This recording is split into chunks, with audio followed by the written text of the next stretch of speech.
Alors, exemple 11. On dispose de deux tableaux. Il y a un tableau X qui contient n plus une valeur et un tableau Y qui a juste deux valeurs.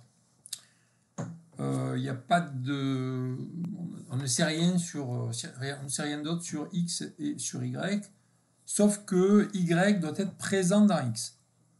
Donc, par exemple, j'ai pris pour X, c'est 8 valeurs. Y, c'est 1, 2. Donc, je vois que là, bon, mon exemple, il est correct, puisque mon tableau Y, je le retrouve une fois ici, je le retrouve une autre fois là. Et on me demande de renvoyer la position de la dernière occurrence. Donc ici, la dernière occurrence, c'est celle qui commence à la case 5. Donc l'indice, ça sera 5, hein, puisque c'est le début de mon tableau Y. Pour la dernière occurrence, c'est bien à la case 5. Donc voilà, ça c'est un exemple significatif. Un exemple significatif, c'est, vous voyez par exemple, il y a plusieurs occurrences de Y. Bon, dans l'énoncé, on vous dit il y en a au moins une. On dit sachant que Y est présent dans X. Bon, à partir de là, quelle taille de tableau on peut avoir? Bon, Y, pas de souci, on vous dit il y a deux cases. Par contre, pour X, on ne vous parle pas de N. On vous dit que Y est présent dans X. Donc ça veut dire que forcément, la taille de X, c'est au moins deux cases. Donc ça veut dire que forcément, il y a au moins deux cases. Au moins deux cases dans X. Ok. Donc ça veut dire que N, il est supérieur ou égal à 1. Ensuite, Y est présent dans X, ok. Si on regarde maintenant les valeurs possibles de l'indice, est-ce qu'on peut avoir indice égal à 0? Alors, on prend notre exemple, un exemple avec n le plus petit possible, c'est l'exemple que j'ai pris là, j'ai pris n égale 1, donc il y a deux cases, 1, 2, si je prends pour Y la même chose que X, il est bien présent dans X, et donc le résultat c'est 0. Donc, oui, on peut avoir l'indice qui est égal à 0. Maximum, qu'est-ce qu'on peut avoir? On peut pas... Y ne peut pas commencer à la dernière case, puisqu'il a deux cases, donc c'est forcément la case d'avant. Donc, je ne peux pas avoir l'indice qui est égal à n. Je peux avoir l'indice qui est strictement inférieur à n. Bon, voilà pour la compréhension du problème. Maintenant, on spécifie. Donc, prédicat d'entrée, on a dit au moins deux cases. Au moins deux cases. Et Y présent dans X. Ok, ensuite, je l'appelle F11. J'aurai X, Y, N, tout ça en majuscule, c'est des données. Résultat, variable end. Prédicat de sortie, on a dit 0. Ok, et alors, il faut dire que à l'indice end, il y a le tableau Y qui commence, donc je vais l'écrire en français. Y présent dans X aux indices end plus 1, s'il y a deux cases, et Y absent à partir de l'indice end plus 1. C'est-à-dire qu'après, on ne peut pas le retrouver. Bon, voilà, ça c'est une spécification informelle en français. Bon, voilà. Maintenant, version formelle, logique des prédicats. Donc je recommence, PE. Donc, je traduis, au moins deux cases, ça veut dire que N, il est supérieur ou égal à 1. Y présent dans X. Y présent dans X, ça veut dire qu'il y a une case, il y a un endroit où je trouve Y. Cet endroit, je ne le connais pas. Je sais qu'il en existe un. Donc, je vais dire il existe. Donc, et il existe, je l'appelle comme je veux, grand J pour changer, hein, je choisis ce que je veux. Il existe grand J. Alors, grand J, il est comment? Ben, il peut être égal à 0. Par contre, il ne peut pas être égal à n, parce que c'est le début de mon tableau qui a 2 cases. Et qu'est-ce qu'il me faut? Il me faut x de grand J égale y de 0 et x de grand J plus 1 égale y de 1. Quoi d'autre?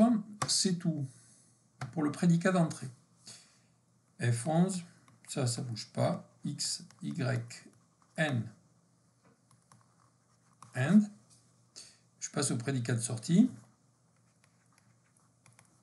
Alors ça, on l'a vu. L'indice est comme ça.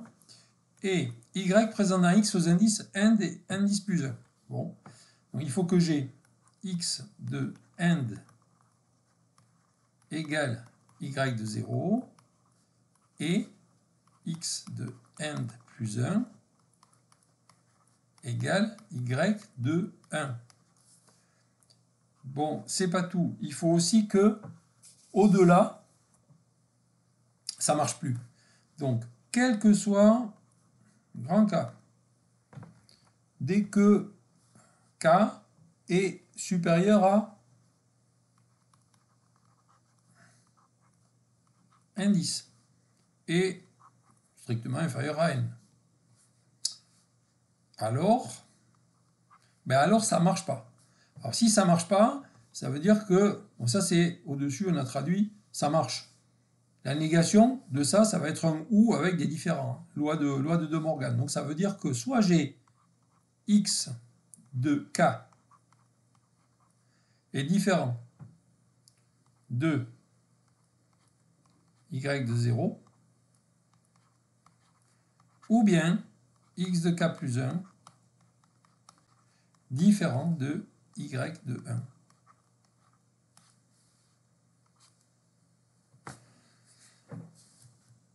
Voilà, donc ça c'est ma spécification formelle cette fois-ci. Et on termine avec le dernier exemple, exemple 12. Donc cette fois-ci, on cherche un entier x dans un tableau. On vous dit dont les cases contiennent toutes des valeurs différentes. Bon, okay. Si x est présent, on renvoie la position de la case qui contient x. Sinon, on renvoie n plus 1. Donc il n'y a pas d'ambiguïté puisque x, s'il est présent, il ne peut être présent qu'à un seul endroit puisque on vous dit que le tableau contient des valeurs différentes. Donc c'est normal qu'on ne dise pas première occurrence, dernière occurrence, puisqu'il n'y a qu'une seule occurrence, c'est dit finalement dans le prédicat d'entrée. Donc exemple, je prends un tableau, si je prends un tableau 3 cases, 0, 1, 0, c'est pas possible, 2, 0, 1, 2, et donc 0, 1, 2, si je prends pour x, si je prends 0, eh bien, le résultat, ça sera 0. Si je prends pour x 5, eh bien, le résultat, ça sera, parce que là j'ai 0, 1, 2, ça sera n plus 1, c'est-à-dire 3. Idem, si je prends x égale 4, ça me fera aussi n égale 3. Ça veut dire qu'il n'est pas présent dans le tableau. Bon, alors, quelle est la taille du tableau? Ben, la taille du tableau, si on a un tableau avec une seule case, ça ne pose pas tellement de problème, une valeur dedans. Voilà, je peux répondre, hein, x égale 0, ça fait n10, ça va faire 1. Pour x égale 3, ça va faire 0, donc ça ne pose pas de problème. Alors, donc pour n égale 0, il n'y a pas de souci. Et si j'avais un tableau vide? Alors, si j'ai un tableau vide, ça voudrait dire que n égale à moins 1. Bon, c'est un peu étonnant tel que c'est écrit l'énoncé, vous voyez. Bon, en général, grand N, c'est un entier. Bon, mais bon, si j'ai un tableau vide, j'ai pas de cases. Donc à partir de là, bon, ben, c'est pas dans mon tableau. Donc je pourrais dire que la réponse, c'est forcément l'indice 0. Bon, alors on va éviter ça. On va rester dans l'esprit de l'exercice où grand N, c'est quand même un indice a priori supérieur ou égal à 0. On va rester comme ça. Mais vous voyez, il y a une petite ambiguïté dans l'énoncé là. Hein, donc c'est bien de le voir. Donc dans ce cas-là, ben, il faut demander au concepteur, si vous êtes à l'examen, il faut dire, voilà, je suppose que n est positif ou nul. Parce que c'est pas dit dans l'énoncé que n est un entier positif ou nul. Donc, si c'est flou, ben, vous choisissez. Soit vous demandez à l'auteur si vous pouvez lui demander, sinon vous choisissez. Donc ici, on va dire, voilà, ça, on ne le prend pas en compte, on va garder. Hein, donc on suppose n positif ou nul. À partir de là, on ne peut rien vous reprocher. L'énoncé, il est comme il est. Dans la pratique, c'est difficile de faire des énoncés, sauf ici. Ici, c'est pas dur de corriger. Hein. Mais dès qu'on a un programme un peu compliqué, bon, ben, voilà, c'est quand même très difficile de faire en sorte qu'il n'y ait aucune ambiguïté nulle part. Bon, mais quand on les voit, ben, on décide. Donc, on suppose un positif à partir de la spécification. Donc, qu'est-ce qu'il nous faut? Donc, on a dit prédicat d'entrée. Donc, on a choisi, on a dit qu'on prenait un positif ou nul. C'est tout. Hein. Alors, x entier, a priori, on a dit qu'on ne l'écrivait pas. On pourrait le faire, on ne l'écrit pas dans les prédicats. Donc, F12. Il y a quoi? F12 de B, N, X, et puis un indice. Prédicat de sortie. Cet indice, on nous le dit, hein, cet indice, il peut valoir maximum n plus 1. Voilà.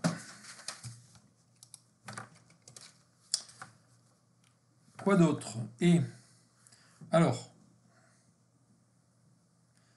ben, alors là, il y a plusieurs façons de l'écrire. Une façon de le dire, c'est de dire que si l'indice appartient à 0, n comme ça, alors ben, ça veut dire que b de n, finalement, c'est égal à x.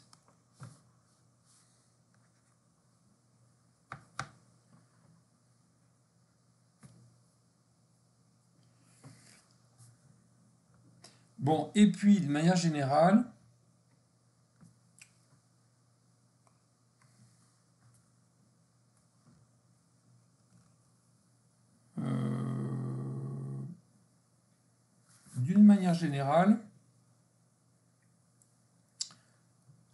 je peux dire, je vais l'écrire comme ça, c'est plus simple, pour toutes les cases.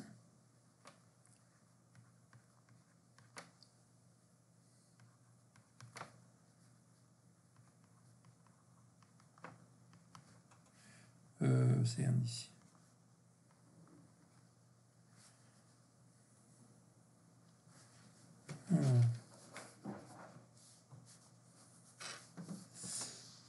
Corriger ça. On va l'écrire. Si, on va dire comme ça.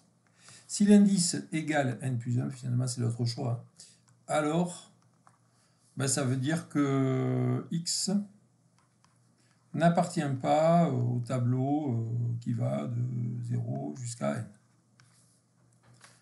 Voilà. On va le traduire de manière un peu plus formelle. Ça va nous donner n donc positif. Ça ne change pas. Donc F12B, n, x, n. Prédicat de sortie. prédicat de sortie, donc 0, alors ça, important, hein, inférieur ou égal à n plus 1, et si j'ai 0 and inférieur ou égal à n, alors j'ai b de end qui est égal à x. Et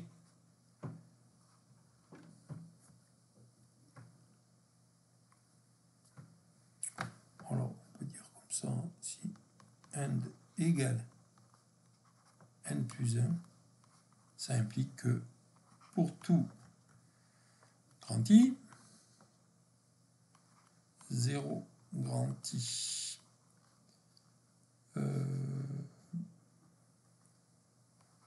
n implique b de grand I différent de x. Voilà, donc si le résultat est compris entre 0 et n, ça veut dire que x est bien dans le tableau à l'indice end. Si le résultat est égal à n plus 1, ça veut dire que x n'est pas présent dans le tableau. Voilà donc la fin de l'exemple 12. Donc voilà pour ces exercices de spécification. Vous en ferez d'autres en TD.